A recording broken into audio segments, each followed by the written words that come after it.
SCD computer training centre ప్రత్యేకతలు అతి పెద్ద లాబొరేటరీ విజువల్స్ తో కూడిన ప్రొజెక్టర్ పై క్లాసెస్ నిర్వహణ బాలబాలికలకు ప్రత్యేక క్లాసులు మరియు లాబొరేటరీ ప్రతి విద్యార్థిపై ప్రత్యేక దృష్టితో ల్యాబ్ నిర్వహించబడును ప్రతి బ్యాచ్ నందు పరిమితి సీట్లు కలవు అడ్మిషన్లు జరుగుచున్నవి సంప్రదించండి SCD computers Podili route Darsi cell numbers 9848671251 మన రాష్ట్రం అంతా మన జగన్మోహన్ రెడ్డి గారు చంద్రబాబు నాయుడు గారు వెన్నుపోటు పొడిచిన దినంగా ప్రకటించారు. మన రాష్ట్రం అంతా ర్యాలీలో పాల్గొని అందరూ బాగా చేశారు.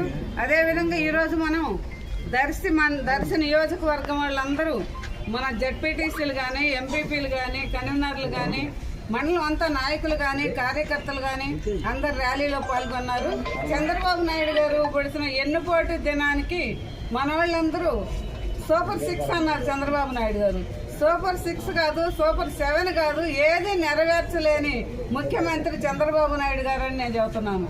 గత ప్రభుత్వంలో జగన్మోహన్ రెడ్డి గారు మరి ఆ రోజు జగన్మోహన్ రెడ్డి గారు కూడా అప్పులు ఉన్నాయి కదా, జగన్మోహన్ రెడ్డి అన్ని పథకాలు నెరవేర్చాడు. ఆ రోజు కరోనా వచ్చినప్పుడు కూడా ఎంత దిగ్విజయంగా చేశాడో జగన్మోహన్ రెడ్డి గారు అందరికీ తెలిసిన విషయమే.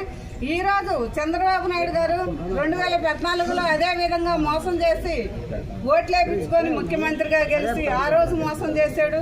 ఈ రోజు 24 కూడా మోసం చేసి అధికారంలోకి వచ్చి మన ఈ ప్రభుత్వం సూపర్ 6 అని అమ్మఒడి పథకం కానివ్వండి, విద్యా దీవెన కానివ్వండి, విద్యా వసతి కానివ్వండి, రైతు భరోసా కానివ్వండి, రైతులు కానివ్వండి, ఇంకా ఫీజు రీయింబర్స్మెంట్ కానివ్వండి, పిల్లలు చదువుకోలేని పరిస్థితి ఈ ప్రభుత్వం. వాళ్ళు చదువుకోలేక వాళ్ళ తల్లిదండ్రులు చదివించుకోలేక అమ్మఒడి పథకం వాళ్ళు తల్లికి వందనం అని చెప్పి ప్రతి వాళ్ళకి ఇంట్లో ఎంతమంది ఉంటే అంతమందికి 15,000 ఇస్తా ఉన్నారు. ఆఖరికి ఒక్కరికి కూడా 15,000 ఇచ్చిన దాఖలాలు లేవు చంద్రబాబు నాయుడు గారు. అదేవిధంగా పెన్షన్లు చూడండి, అదివరకు జగన్మోహన్ రెడ్డి గారు పెన్షన్లు ముసలాళ్ళకి ప్రతి వాళ్ళకి ఇంటికి తీసుకెళ్ళి ఉదయాన్నే 6 గంటలకు 5 గంటలకు పెన్షన్ ఇచ్చేవాళ్ళు జగన్మోహన్ రెడ్డి గారు ప్రభుత్వం అన్నప్పుడు. ఈ చంద్రబాబు నాయుడు గారు ప్రభుత్వంలో పెన్షన్లు ఆఫీసుకు పోయి తీసుకొచ్చుకోవాలని చెబుతున్నారు. ఈ ఆఫీసుకు పోవాలంటే కొంతమంది పోలేక ఎండల్లో ఇబ్బంది పడి ముసలాళ్ళు నిన్న పేపర్లో చూసాము, మొన్న ఒకరోజు చూసాము, 2 చనిపోయిన వాళ్ళు ఉన్నారు మహిళలు. ఈ 4,000 పెన్షన్ కోసం మహిళలు చనిపోతున్నారు. అదేవిధంగా ఇదివరకు ఇలాగా ఎట్లా ఉందో ఇంటింటికి పెన్షన్లు ఇచ్చి అప్పుడు జగన్మోహన్ రెడ్డి గారు ప్రభుత్వం ఉన్నప్పుడు మహిళలు